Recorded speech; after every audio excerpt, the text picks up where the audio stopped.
Welcome to Coach Bennett's podcast, where every run has a purpose, where kindness is hardcore, where this is about running, and this is not about running, where every starting line is a finish line in disguise, where rambling still gets you where you need to be, where pineapple will never ruin your pizza, and the sodas, adult and not adult kind, are always cold, and where there is room on the starting line for everybody. I'm Coach Bennett. Thank you for letting me be a part of your day. Let's get started. Welcome to episode 52 of Coach Bennett's podcast. I believe this one's going to be titled Coaching Truths, or My Coaching Truths, or My Coaching Philosophy, or The Philosophy of My Coaching. I don't know. You know, because this is already out. If you're listening to it, it's out. I had to give it a title. I'm leaning towards Coaching Truths.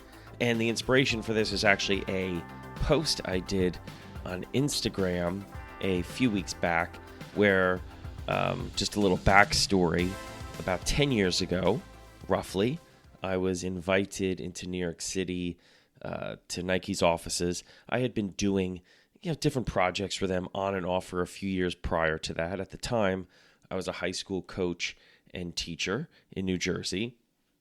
And I was lucky enough post-collegiately to get to run for Nike. And then afterwards, while I was working in finance, I did a few small projects for them. When I started coaching and teaching high school, I started to do a few more things. Little things like hosting some Q&As, maybe let's say at the Penn Relays.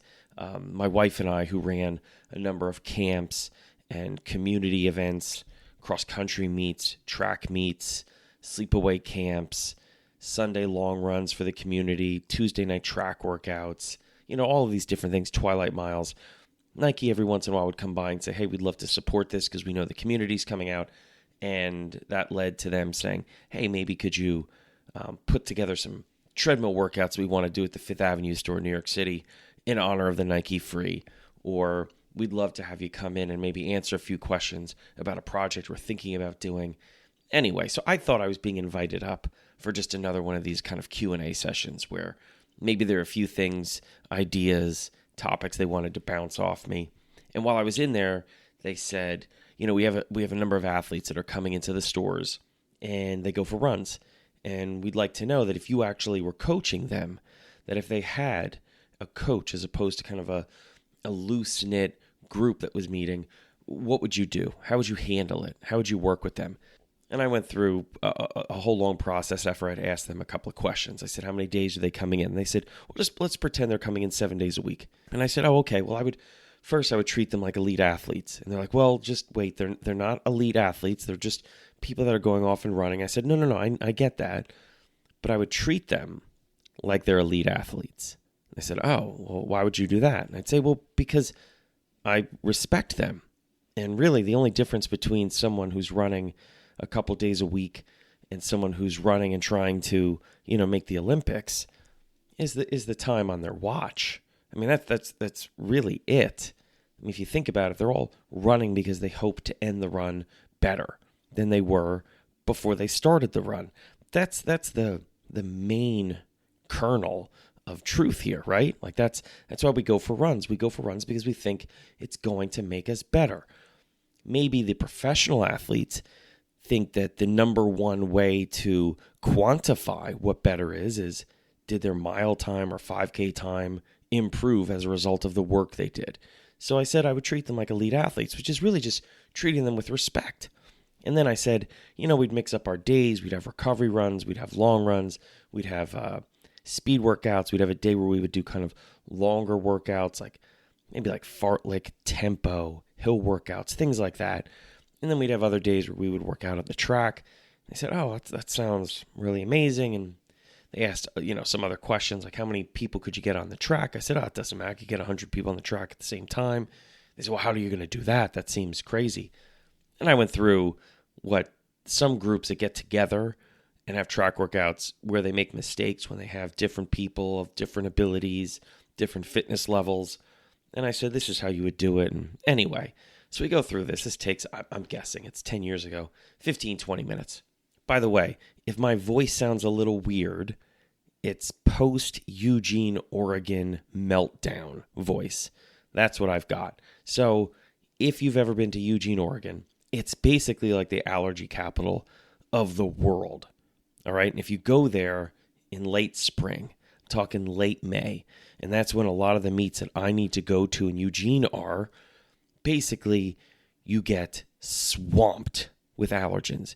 You get attacked with allergens. You do not escape unscathed.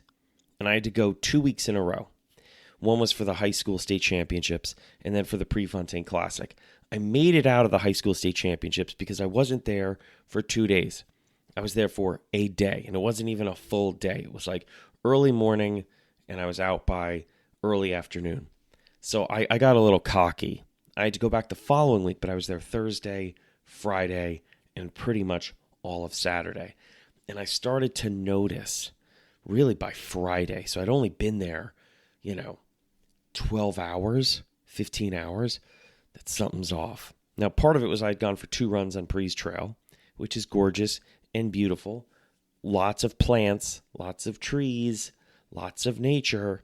There's going to be some sniffing on this podcast, by the way. I can't apologize for it over and over again. I'm just saying that sometimes I'm going to sound like I've got a bad cold, and that's because I feel like I've got a bad cold. I have like an allergy flu right now, which is wild.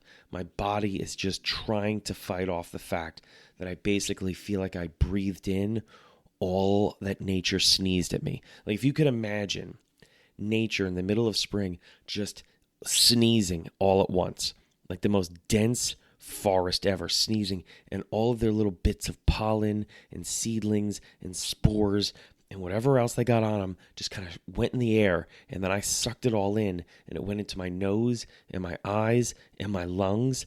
That's what it feels like when you've been in Eugene in late spring for like 48 hours. So I've been falling apart now for 3 days. So I apologize if I sound a little rough. Now, there is also a chance that I sound kind of sultry. You know what I mean? Like late night radio disc jockey kind of sultry. Like, hey, this is DJ Chris Bennett spinning some sweet tunes here in the midnight hour. Now, I may sound like that, but I'm pretty sure I don't. I'm pretty sure, at least from what I can tell, I sound like, you know how you think you sound when you've got water in your ears? That's how I think I sound. So I apologize. Anyway, back to this meeting. So I'm in this meeting. I go through all of this stuff, and they eventually say like, oh, well, would you do that? Now, keep in mind, I just spent 20 minutes telling them what I would do. I said, yeah, I would do that. I just told you I would do that. And they said, no, will you do that? I was like, oh, they're asking me if I want to take a job with them and do this. Now, keep in mind, I loved what I was doing. I was teaching history to freshmen and seniors, and I was coaching cross-country, indoor and outdoor track, and I was running a whole bunch of events with my wife, co-directing them with my wife, Tammy. So I had to think about it. And, the first thing that crossed my mind, though, was if they're going to ask me to coach, and I'd been coaching for 7 years at this point, I thought, it's really important that they understand actually what I stand for as a coach. So I said, let me just write something down for you, because this is, I got to show you what my philosophy is. I got to share with you what I believe as a coach, because if you want me, you're going to need to want this philosophy as well, because this is the way I'm going to coach. And if you ask me to go against these things, I'm going to tell you no, and I'm going to coach the way I coach. So I wrote down, there was a white legal pad on the table, what I wrote as my truths. And they were, we are meant to be runners. All runners need to be athletes. Every run has a purpose. Respect the run, but never fear it. Embrace your weaknesses. Measure success as many ways as you can. And sometimes you need someone else to make you believe in yourself. I wrote these down. I said, these are basically the pillars of how I coach. Everything leads into these truths. This is how I coach athletes. This is how I deal with the people. This is how I deal with the athletes as human beings. And this is what I stand for. I also believe these things will help you run better. These things will help you run your best. And these things will help you become better and be closer to your best, period, not just as a runner. So I said, if you want me, you got to want these things. And they looked at him and they said, okay. So then I had a decision to make. Now, fast forward about 2 weeks, let's say. I had accepted the job, and I was told by the main guy who hired me, a guy by the name of Pat Jeffers, who's now with Lululemon, great dude. He says, okay, we've got people coming in from Nike kind of globally, and we'd like you to talk to them. I said, okay, great. What do you want me to talk to them about? He says, I don't know. What do you want to talk about? I'm like, I got a whole bunch of things I can talk about. I mean, that's the problem. I'm going to give you like 20 different things I can talk about.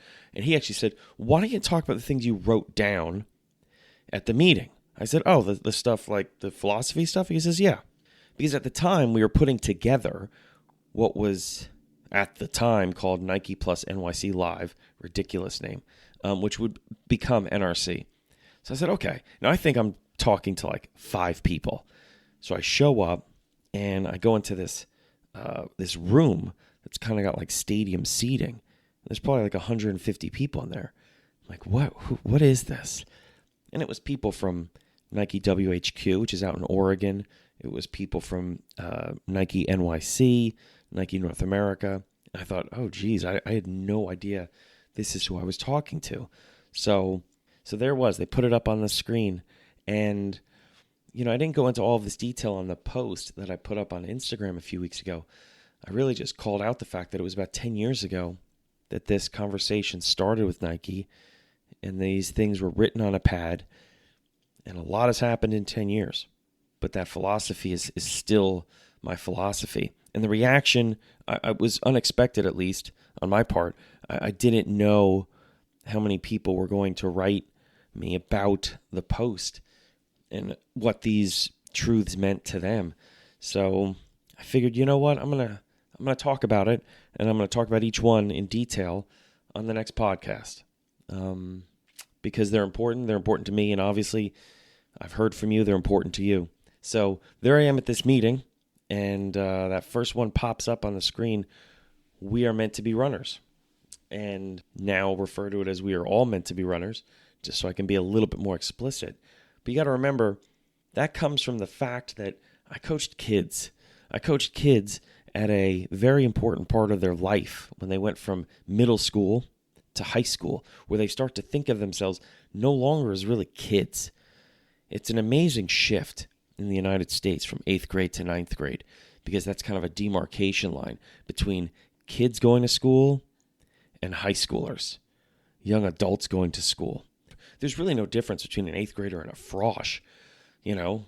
I mean, if you want to just go to like the first day of school, I mean, the day before the first day of school, I think a part of them really considers themselves 8th graders still, just little kids. That first day of high school, whew, they all consider themselves frosh, high schoolers. And there is a significant difference between the current 8th graders and the frosh. It's just a total mentality shift. What comes with that a lot of times is self-doubt, a lot of questioning about your role. Who are you really? Are you the kid from 8th grade? Are you the young adult that's a frosh? Where do you stand in this new school? What are your likes? Are they going to be the same things they were a few months ago? Or are you going to reinvent yourself as somebody totally different? Do you still want to be the science nerd, the jock, the music savant? Like, it's a tough time. It's a really tough time. And I looked at my job as a coach for high schoolers as a way to maybe introduce them to this sport, if they hadn't been already, and make sure every single kid knew they had a place on the cross-country team. That happens in the fall. So the first day of practice is really like the first day of school, second day of school, third day of school. So if I wanted to get a great team, I had to make sure everyone knew they could be a part of this team, which means I had to believe, not just tell them, I had to believe that we are all meant to be runners, which means they are all meant to be runners. They may not be running. That may be the only difference, but you're a runner. You're meant to be a runner. Now, maybe you're not meant to be on the cross-country team. because you have other passions and this isn't a priority for you. But if you do want to be on this team, if you do want to run, you're meant to. And that was kind of the way I looked at it. And I think by believing that truly, I think a lot of kids looked at the sport in a different way. Because when you have someone who's more or less considered the gatekeeper, which is what a coach is, or a crew leader, or a run club leader, in a lot of ways you're looked at the gatekeeper. Well, do you normally keep the gate open? Or is it normally closed? And is it easily opened? Or when you open it up, does it make like creaky noises because it's almost never opened? I'll tell you what, there are a lot of people that think that, they're a gatekeeper that is welcoming. But sometimes if the gate's closed, it doesn't matter how big your smile is. I mean, you have to give off the impression that this is a starting line where there is a spot ready for them. There is a spot available to them. So for me, it was really important that all of the kids knew that as far as I was concerned, they were meant to be runners. And I took that when I started to work with Nike. I wanted adults to know that too. Not just the first-time runners that maybe were considering it, but I also wanted those first-time runners that were maybe scared, and also those adults that maybe had been away from the sport for a while and were starting again or starting over in the sport. There's a spot on the starting line for you too. I believe we are all meant to be runners, whether that means we're starting for the first time, starting over, or starting again. So that was a really important aspect for me in all of this. And I think that's probably why I wrote it down first. And that's the other thing. When I wrote these things down, I didn't have like an order planned out in my head. A lot of times people think when they see it, whether it's either the legal pad that I wrote it on or the list when it was put up on some walls in different stores, that it was kind of mapped out that way. And I just wrote them down. It could have very easily been in a different order, but it does make sense that the first one is we are meant to be runners. The second one, all runners need to be athletes. Now for this one, this came directly from a personal experience. When I was in college, after cross country, my teammates, we would play pickup basketball. And the reason why was because when you're in the middle of a cross country season, especially at the collegiate level, the volume is so high, the intensity is so high, and your passion is so high. You don't have the ability or the opportunity, nor do you even want to attempt to play other sports. One, it's extra energy that you don't have. And two, you don't want to get hurt. When you're running somewhere like 80, 90, 100 miles a week, a pickup basketball game sounds great, but won't feel great. So when the season was over, we would play pickup basketball almost immediately. And let me just tell you how it would go. We would head in there. Keep in mind, we're in unbelievable shape. Unbelievable shape. You got 10, 12, 15 cross-country athletes that just finished their season. We're fit. But remember, we're cross-country fit. So we would start by playing full-court basketball. But there's a lot of start and stop. There's a lot of sprint, jog, walk, sprint, jog, walk. A lot of side-to-side movement. A lot of jumping. Different types of power, strength, movement, different things that you're asking of your body that you don't normally ask your body in the midst of an 8K or 10K cross-country race. So after about 10 minutes, we're pooped. We're exhausted. So it would turn into like half court. And then same thing. A lot of start, stop, sprint, move, side to side, jump, squatting, you got to get down and play D. All this stuff where, oh man, you know what, I'm exhausted. And then suddenly you'd realize there's less driving, looser D, a lot of outside shots. And then next thing you know, you're just having like a foul shooting contest. Now, the next day, we're talking about the type of soreness that we had not experienced since probably a year earlier when we played pickup basketball. We're talking sore for days. Now, keep in mind, these are athletes that went to the weight room 2 or 3 times a week.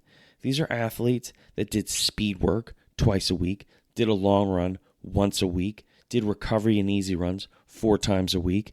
We're running, like I mentioned, between 70, 80, 90, 100 miles, which means 120K to 160K a week at really fast paces. These are really good runners. We just weren't great athletes.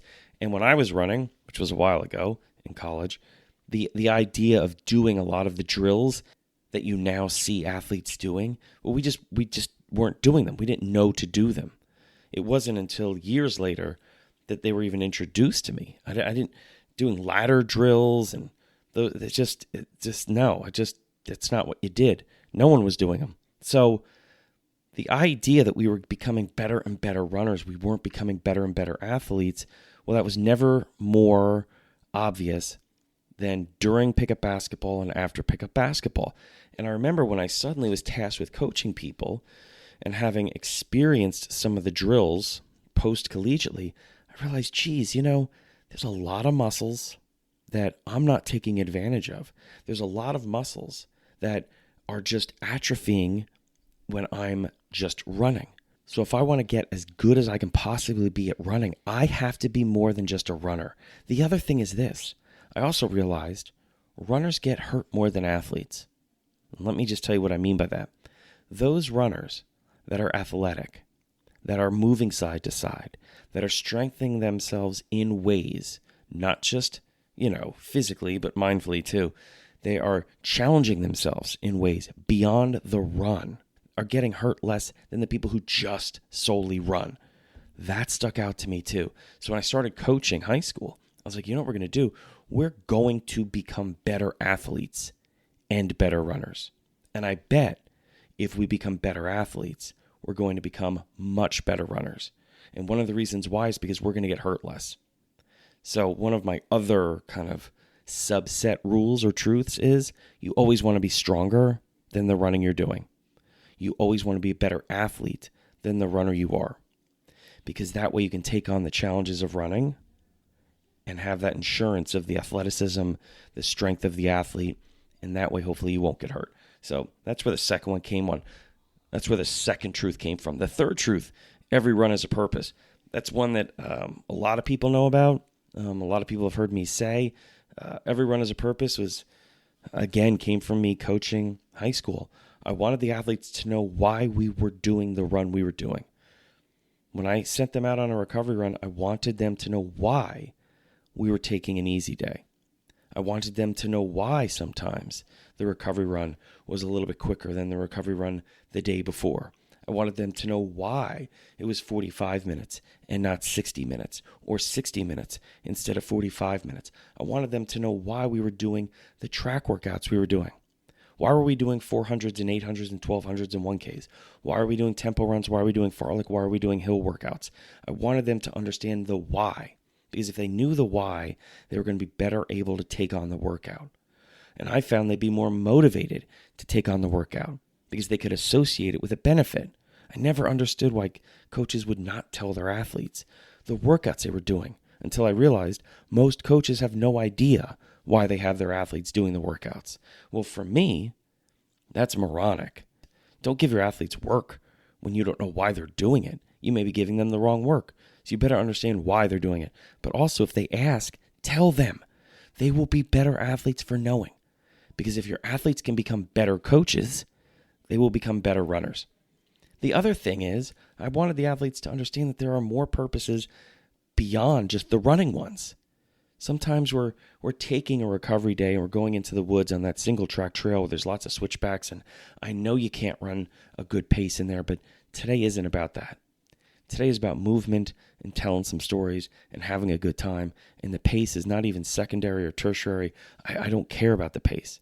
Let's just go move and just deal with the fact that it's been a busy couple of weeks. We've had a couple of really hard, stressful races. Let's just go run and move and enjoy a fun run. That's why we're going on this wild trail, because the purpose is to just have some fun and not be stressed or concerned about the metrics. I don't know how long it's going to take. I think it's going to probably take 50 minutes. And I don't know what the mileage is going to equal because I don't know what pace we can run.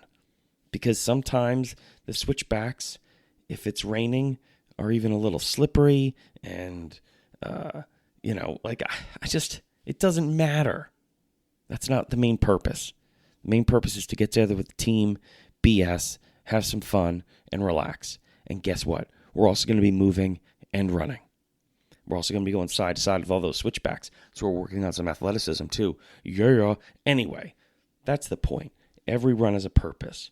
And if you head into your runs and think, what is the purpose? I'll tell you what, you're going to have a better run because you're going to have a better chance to achieve the purpose. The other thing is it brings you back. Like if today's supposed to be an easy recovery run and you're out there hurting, well, that's not an easy recovery run. Back off. Remember, the purpose is to have an easy recovery run. And if you're not running easy, you're not achieving the purpose, which means you're not even doing the right run. So it's a great way to make sure you have your best chance to nail the run. Every run has a purpose. Okay, respect the run, but never fear it. There was an athlete on one of the teams I coached that had massive goals, really, really big goals. And I love that. I love the fact that they had really big goals. They were unafraid of the goals. And these were massive times that they were saying, where I was like, whoa, okay. The problem was they didn't respect the work that was needed to get to those goals. So there was a healthy lack of respect for the time, okay, which sometimes is good because you'll have athletes that will put these times or these goals on pedestals, and it's very hard to reach something up on a pedestal. The problem was the fact that there was a unhealthy lack of respect, also known as a disrespect, for what it takes to achieve those. So that was kind of one of the reasons why I said respect the run, but never fear it. So instead of using a time as an example, like with this young athlete, let's use something like the half marathon, okay? It's great to not put the half marathon on a pedestal. But at the same time, you have to respect the fact that 21.1K is a long way. 13.1 miles is a long way. It's going to take some work to achieve that goal. So don't fear the half marathon. Just respect the half marathon. And it goes beyond just goals. Let's use an example of like the weather. We haven't had a really hot day yet this spring in the Pacific Northwest, but we're going to have some. We'll have some where it's really hot. Now, when it's very hot, I don't have to fear a hot run. I just have to respect the hot run. Now, if I respect a very hot run, a couple of things are going to happen. I'm going to make sure I'm not running too long, too fast on a hot run, or I'm changing when I'm going to run on a hot day. So this is how you respect the weather. This is how you respect the conditions. And if you can respect the conditions and respect the weather, you don't have to fear them. I don't have to fear a very long run in hot weather because I'm not going to do a very long run in hot weather because I respect the fact that it's really hot. So I may have to do it very, very early in the morning. I may have to split up the run into 2 runs. I may have to back off on the volume, or I may have to back off on the pace, the speed, or the effort. That's how I show respect for the conditions. So that's super important. So sometimes it can be something like a time, a goal, a distance, or a run in certain conditions. The key is to respect the run and not fear it. Okay? So that's where that one came from. Another one, which was really, I think, key to everything I coach, is embrace your weaknesses. It was really important to me that practice time is a place where your weaknesses are on full display. And you're, I'm not saying like you're out there flaunting your weaknesses, like, look how weak I am at this. But in a way, kind of, sort of, yeah. Like as a coach, I want to know what you're not good at. I also want to know what you're good at. But unlike most areas in our life where we only like to shine a light on our strengths, during practice, we also, as coaches, really want to know what you're not good at, what you're uncomfortable with, where you feel you have deficiencies or weaknesses, because we want to work on those. We know we can improve those things. In fact, many of those weaknesses are the easiest things to improve upon. So please let us know. This is a truly safe space to say, hey, I'm really, really slow. I think I'm really slow. I've got no turnover. Fantastic. Let's work on it. Okay, you got some square wheels. That's fine. Guess what? We're going to work on our speed work a little bit. We've got some drills to work on that. Some of this is mentality. Some of it can be your form. Some of it's going to be race strategy, our training. We are going to take this weakness. We're going to work on it. Okay, what else? I mean, these are the types of conversations you want to have, and you want your athletes totally comfortable to have. You want to embrace those weaknesses. And especially in sport, this is essential to progression. We can't just focus on our strengths, and we shouldn't want to just focus on our strengths. Remember, the goal is to become better, and we can become better in a lot of different ways. We can strengthen our strengths, and we can strengthen our weaknesses. So embrace those weaknesses. They're the easiest things to improve upon. And another thing is, it really is a great environment when you walk in and you see people okay with failing, okay with stumbling, okay with messing up. That is what practice should be. And great coaching in that situation isn't about just being critical and beating someone down. It's about being critical and building them up. It's both. You have to call it out. That wasn't right. This is how we fix it. And athletes in that environment, when they feel supported and being helped, they will embrace that help. So other athletes see that and they feel like they can be their more natural self. And that's how you become a better athlete, not by pretending you're something you're not. You have to own who you are. And if you can set up an environment as a coach or a teammate where everyone can be who they truly are, you've got a better chance at having a better team. That's what I got to say about that. Okay, measure success as many ways as you can. I'm sure you've heard me talk about this a lot. I love metrics. I'm a numbers geek. I'm a runner. I get it. I love poring over stats and splits and all that good stuff. They are great measurements of success. They're not the only measurements of success.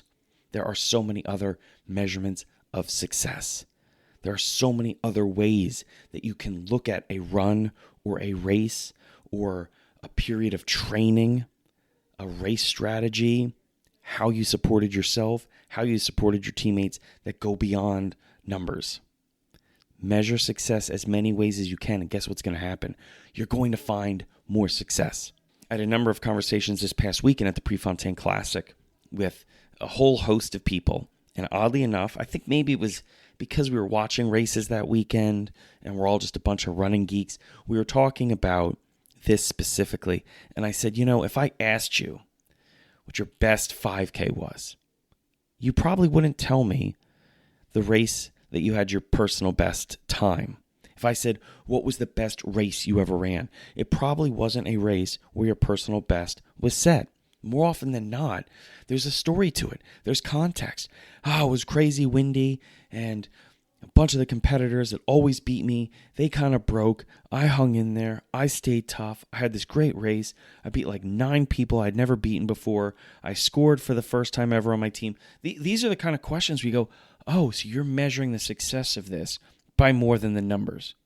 You're measuring it by the effort you were able to give in conditions that weren't so great, by how you handled yourself, by how gritty you were, how tough you were. You start going like, oh, these are great measurements of success that go beyond the numbers. And that's what I meant by that. The other thing is, if you allow for success to be beyond just the numbers, if you allow running to help you get better at things that go beyond running, then running can help you get better at more than just running, which is really great to know. It can help you become a better student, a better partner, a better person. So measure success as many ways as you can. And like I said, you're going to find more success. And who doesn't like more success? And by the way, as a coach, if your athletes are finding more success, they're more likely to want to come back to another starting line and find more success. And the key as a coach is to get your athletes back to another starting line. So, just something to say. And the last one, sometimes you need someone else to make you believe in yourself. Here's the interesting thing about runners, and this is from a coaching point of view. We usually know you can do something before you do. And a lot of times, until you do something, you don't know you can do it. But here's the crazy thing. The athlete that accomplishes this time at the finish line was physically capable of accomplishing it on the starting line. It's not like you got fitness during the race and that's what allowed you to do this. No, you were capable of doing it. We knew you were capable of doing it, and then you did it. And then you know what happens? You suddenly have new goals that you were too scared to set just a few minutes earlier, or lacked the confidence to say on the starting line, or didn't believe you could do before this race started. And now suddenly, boom, you got new goals. And then you know what happens? We get to another point where we're like, we know you can do this, and you're doubting it. You don't believe it. You're not sure. And then you do it. And you somehow think it's the athlete at the finish line. It's not. It's the athlete at the starting line. So remember that. Remember that sometimes when you're doubting, when you're questioning, there's usually someone around, and most likely it's a coach, who believes in you. And this doesn't have to be some big goal. This could be at the very beginning where you're wondering, can I be a part of this team? Can I even do this run? Can I run?